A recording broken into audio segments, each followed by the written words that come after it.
Hey guys, today's video is going to be about how I created this stone compost enclosure.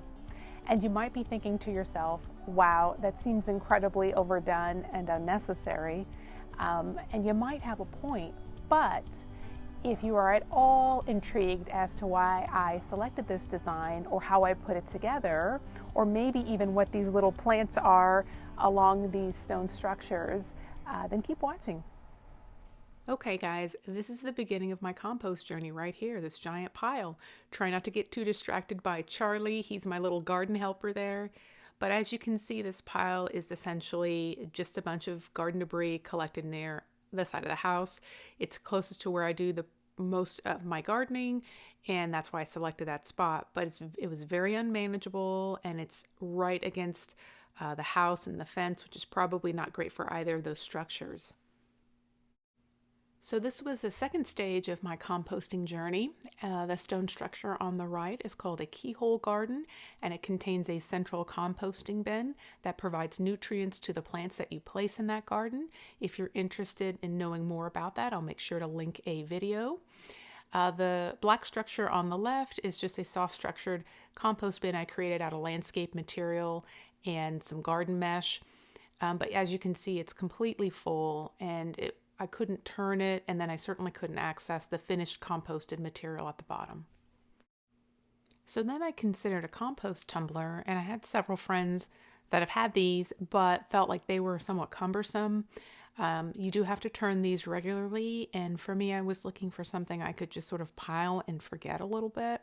Also, they're not open bottom, they're not in direct contact with the soil, so sometimes you don't get the benefit of some of those beneficial insects within your compost pile. And lastly, I considered an open wooden enclosure, which would have worked nicely, except it just wasn't quite the aesthetic I was looking for. And I just want to say that all of these options certainly have their place and they fit a particular need, and they're not terrible options. I just wanted to think out loud as to why I picked what I did.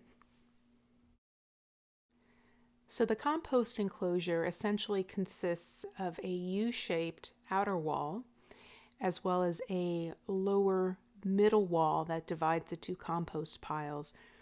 Here you can see some structures that I was trying to protect. I've got my gas meter that I still have easy access to. The side of my house as well as my fence are all clearly divided from my compost pile. So essentially how I compost is I take my kitchen scraps or whatever material I'm trying to break down, and I throw it on one side of the compost pile, and then I take dirt from the other side and cover it. And this design really helps facilitate that process.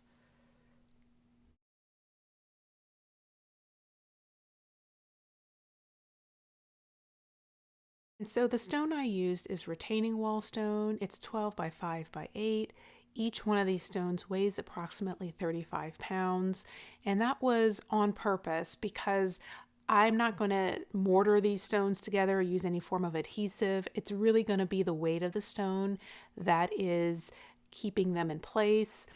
I leveled the ground as best I could and then just simply stack the stones in a U-shaped fashion around my compost bin initially, because that mamma jamma was not going to move.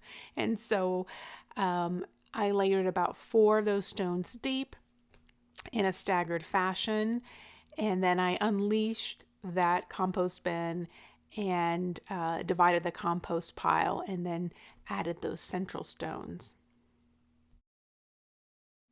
If you're curious about how much this stone cost, they retail for about $3 to $4 each at the big box stores, but I purchased mine for $1.80 each at Restore. And Restore is Habitat for Humanity's low-cost building supply center, and essentially how this works is that building supplies are donated from contractors or companies for Habitat of Humanity. And what they cannot use, they will resell to the public at a reduced cost. The inventory changes quite frequently, but a lot of times you can find the same things you find at some of the big box stores here. And so it may be a really good place to check out for gardening things or just other DIY projects in your home. And I figured I'd share a lesson that I learned as a new DIYer. I learned about my vehicle's payload capacity, which is not necessarily just whatever you can stick in the back of your vehicle, nor is it the same thing as its towing capacity. So this stone was about 2,800 pounds for the whole pallet, and my vehicle's payload capacity was between 12 and 1,600 pounds. And so I had to make a couple of trips. So just a thought, make sure you know your vehicle's payload capacity if you've got a major project like this and you're going to use your vehicle, so that you can make arrangements to make sure you're not having to make unnecessary trips. So if you were wondering what those little plants were on the outside of my compost enclosure, those are called Sempervivum. They're also known as hens and chicks, and they do great in rocky soils or in little nooks and crannies like this. So they're a really great way to spruce up rocks or retaining walls, and I've included a video, so be sure to check that out as well.